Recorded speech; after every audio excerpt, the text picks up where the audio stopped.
آخری عشرے کی 5 تاک راتوں میں سے ایک رات جو ہے وہ انشاءاللہ لیلۃ القدر ہوگی، اور یہ حدیث پاک سے ہمیں بتایا گیا. کتنی آسانی کر دی ہمارے لیے کہ پورا سال ڈھونڈنے کے لیے نہیں کہا گیا، پورا رمضان ڈھونڈنے کے لیے نہیں کہا گیا، پورا آخری عشرہ بھی ڈھونڈنے کے لیے نہیں کہا گیا.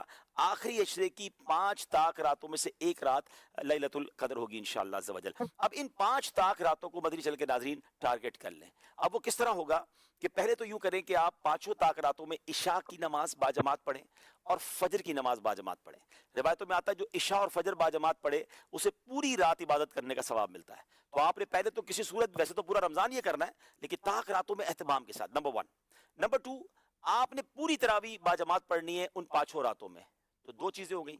تیسرے نمبر پہ آپ نے کچھ نہ کچھ قرآن پاک ضرور پڑھنا ہے. ممکن ہو تو ایک پارہ پڑھ لیں، ورنہ سورہ ملک، سورہ رحمان اور سورہ یاسین ان 5 تاک راتوں میں آپ پڑھ لیں. نمبر 4، آپ نے کچھ ذکر و اذکار لازمی کرنے ہیں. مثال دے دیتا ہوں، 1200 بار درود پاک پڑھ لیں، 100 بار کلمہ پاک پڑھ لیں، باقی سبحان اللہ، الحمدللہ، اللہ اکبر کی ایک ایک تسبیح پڑھ لیں. ذکر و اذکار کے لیے بھی ایک سمجھ لیں سلاٹ اپنی بنا لیں. پھر آگے چلے، آپ صلاۃ التسبیح کی نماز الحمدللہ مساجد میں ہوتی ہے، دعوت اسلامی کے مراکز میں بھی ہوتی ہے، صلاۃ التسبیح کی نماز باجماعت پڑھیں. 4 باتیں ہو گئیں. 5ویں، آپ کسی بھی دینی اجتماع میں یعنی علم دین کی محفل میں شرکت کریں. ماشاءاللہ دنیا بھر میں دعوت اسلامی کے مراکز میں اجتماعات ہوتے ہیں. مدنی مذاکرہ مدنی چینل پر ہوتا ہے، فیضان مدینہ میں بھی ہوتا ہے، اس میں بھی کچھ دیر آپ شرکت کر لیں.